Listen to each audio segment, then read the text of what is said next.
One of the things you would want to be sure to do is, whether you like it or not, get very comfortable, it may take a while, with public speaking, for example. I mean, that's an asset that will last you 50 or 60 years, and it's a liability if you don't like doing it and are uncomfortable doing it, that also will last you 50 or 60 years, and it's a necessary skill.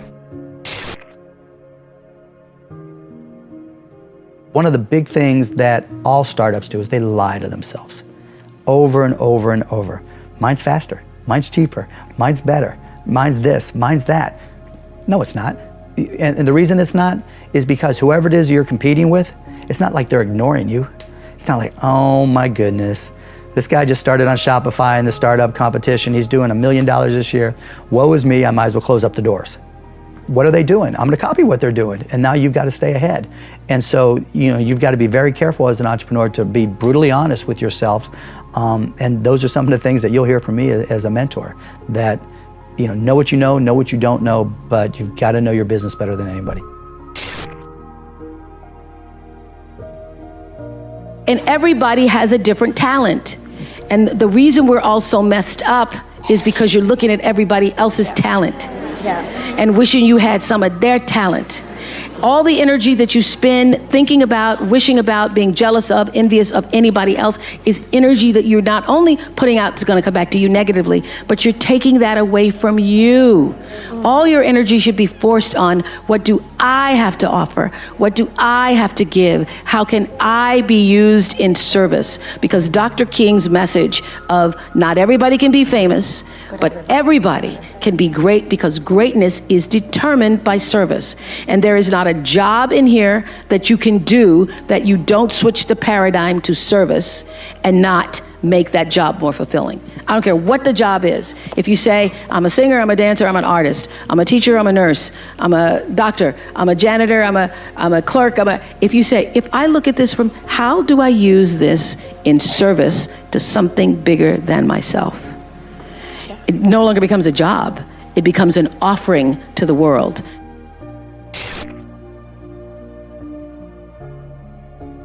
You'd agree with me on this, but in many ways, one of the key factors to legendary success isn't your natural ability.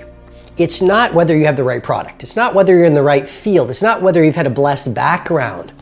It's not whether you have the right IQ. I want you to really think about and deconstruct and play with, maybe later tonight in your journal. I want you to deconstruct this idea of confidence. And it seems like a very simple word, but just think about it in your own life. When you have confidence, or we could even call it fire, when you have that fire within you, that confidence, that interior bravery, you almost have this power to do whatever it takes to get your brave vision done. You see, in this world, it's not about, in many ways, your strategy in your business or your ability in your life. It's about this thing called confidence. And we have all had these times in our lives when we are full of confidence. And what other people see as a problem, we simply do see as an opportunity. Other people see it as a stumbling block or a wall, and we see it as a stepping stone or this solution. And so confidence is something that you really want to wire in. Confidence is something you really want to develop. Confidence is a practice. Confidence is a muscle. And like any muscle, the more you focus on it and practice it and train it, the stronger your confidence is going to grow. And I just have to say it again. When you are at a place in your life when there is an ongoing, steady stream of confidence moving through your mindset, moving through your heart set, you do the heroic in your business and you achieve the remarkable in your life. Nelson Mandela is a particularly special case study in the leadership world because he is universally regarded as a great leader. You can take other personalities, and depending on the nation you go to, we have different opinions about other personalities. But Nelson Mandela across the world is universally regarded as a great leader. He was actually the son of a tribal chief. And he was asked one day, how did you learn to be a great leader? And he responded that he would go with his father to tribal meetings. And he remembers two things when his father would meet with other elders. 1, they would always sit in a circle. And 2, his father was always the last to speak. You will be told your whole life that you need to learn to listen. I would say that you need to learn to be the last to speak.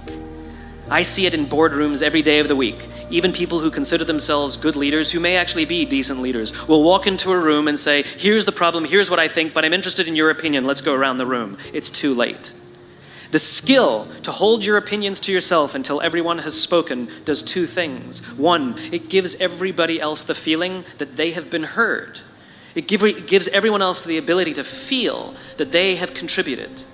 And 2, you get the benefit of hearing what everybody else has to think before you render your opinion. The skill is really to keep your opinions to yourself. If you agree with somebody, don't nod yes. If you disagree with somebody, don't nod no.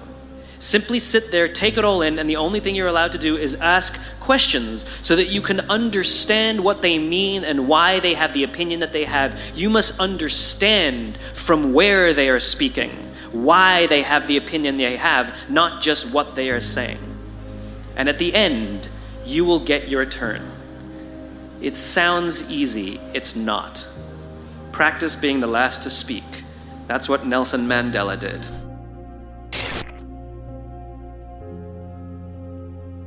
My challenge in our generation is that gradually, through entertainment, through television, through media, through every way possible, we are living in a generation of the dumbing down of ideas.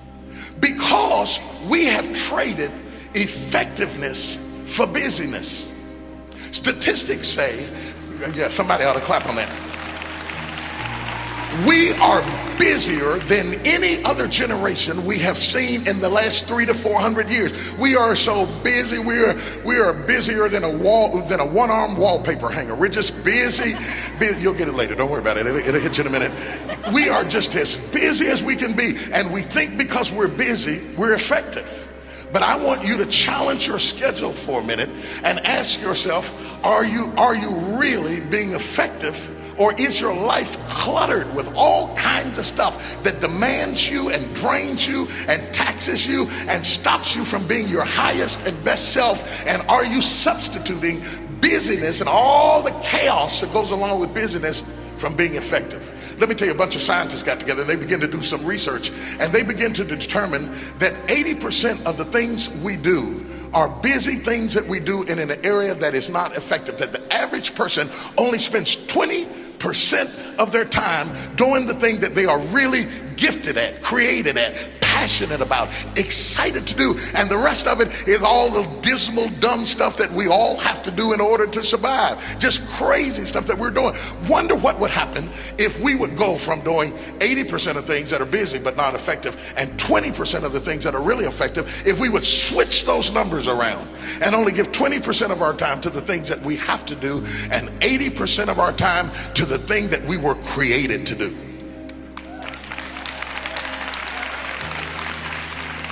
Wonder what would happen to your life. Now think about it a minute. There's a lot of things you could take from me and I could make it. You could take my suit, I got another one. You could take my car, I could get another one. You could take my house, I could get another house. But when you take my time, you have taken something from me that is totally irreplaceable. We take all kind of classes for money management. We know how to manage our money. We know how to repair our houses. We're working on our hair and our bodies and all of this kind of stuff. We do everything except the most important thing is to value our time. It takes time to be creative. You were meant to be creative. You were created in the likeness and the image of a creator, and in that likeness and in that image, you have creativity. If you had time, you would be creative. But in the absence of time and with busyness and clutter and the phone ring, beep, beep, beep. Y'all got music playing on your phone, all kinds of stuff. And no matter what kind of song you put on it, after a while you hate to hear it, because every time you hear that sound, you know it's somebody else wanting something else from you that's taking you away from what you are gifted and creative to do.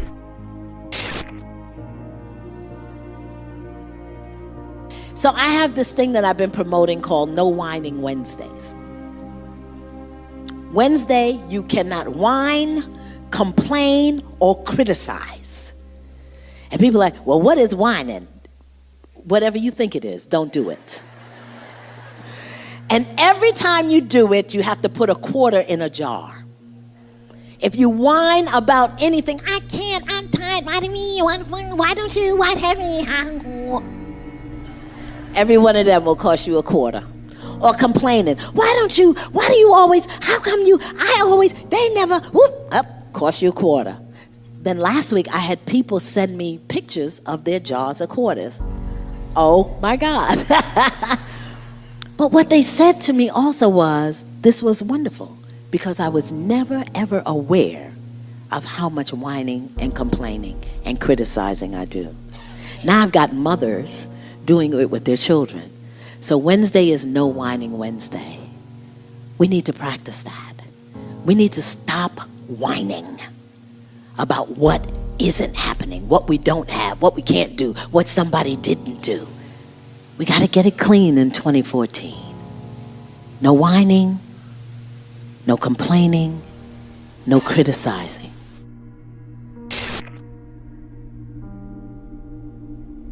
If you're living in the past, you're going to be depressed because you are rehashing things that happened to you that are not going to happen again. If you're living in the future, you're going to be anxious because you are anticipating what's coming or you're wishing for things that aren't happening yet. Being in the present is where the gold is. Being in the present moment is where you will have the greatest control, where you will feel the most at ease, and where happiness flourishes. There's a super tight connection between happiness and the ability to live in the present moment.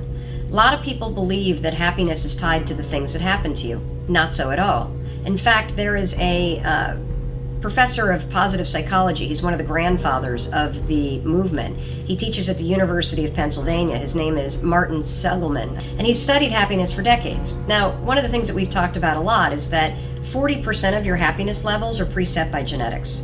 60% you are in complete control of. And one of the things that this professor has discovered is that it doesn't matter what's happened to you. In fact, some of the people that have had the worst things happen to them, like people that have survived the Holocaust, are actually the happiest and most grateful people in the world. Happiness comes down to this right up here. It comes down to your thoughts, it comes down to your mindset, it comes down to your attitude, and you are 100% control of what you're thinking. You may not be in control of how you feel in the moment, but you can always, always, always, always be in control of what you think. And that will change how you're feeling. One of the most powerful things that you can do in terms of think, and this gets back to Strick's question, is how do you be present? Being present is literally nothing more than the skill of having your thoughts be in this moment, not in the past, not in the future, but right here.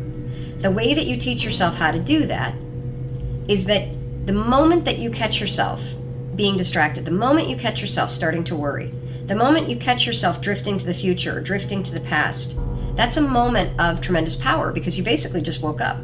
You basically just noticed that you're not here in this particular moment. So use that wake-up call, 5, 4, 3, 2, 1, and ground yourself in this moment. The best way to ground yourself in the moment is to look for something in this particular moment that you can savor. Now, I'm using the word savor on purpose because it's the word that psychologists use to describe what happens when you find something in this moment right now, right here, right now, to focus on and to appreciate. It could be literally the questions. These are printed out questions from people on social media, and if I were to stop and look at these and savor them, what I would feel in this moment is a tremendous amount of gratitude because people are taking the time to write. And that makes me feel incredibly grateful. And it also makes me very happy because it means that the folks that are writing are taking control of their lives and seeking out the information that they need. Another form of savoring that we can all relate to is eating. As you're eating, instead of drifting to the future and thinking about all the things that you need to do or hanging out in the past and rehashing everything that's happened during the day, be in this moment, in this meal. Slow down. Think about the food that you're eating. Think about the people that you're sitting with and how you feel about them. And if you want to take it up a notch, actually acknowledge them. Hey, this food tastes amazing. Thank you for cooking. Or I'm so glad to see you and that we get the time to have this meal together. Those small, simple acts of savoring are how you expand your happiness inside the present moment. So, how do you be more present? Simple. The moment that you catch yourself in the future, in the past, worrying, whatever, refocus yourself right here, right now. and then find something right here, right now, that you can savor. And when you do that, you're not only going to be present, you're going to feel more grateful, and you're going to feel a little boost of happiness. Well, first of all, I prioritize sleep. And that means saying no to things you want to do. It's not easy. No, it's hard. I think the hardest thing, yeah. Last night, Sheryl Sandberg interviewed me at the San Francisco Symphony Hall. And then I had to sign books. And I would have loved to go and have dinner with her, but I went to bed. And, because if I had gone out to dinner and hadn't gotten my at least 7 hours sleep that I need and had to get up early to do TV, I would not be enjoying being here with you now. And I'm really enjoying it. And I'm 100% present. I'm not tired. And I hate being tired more than I hate anything.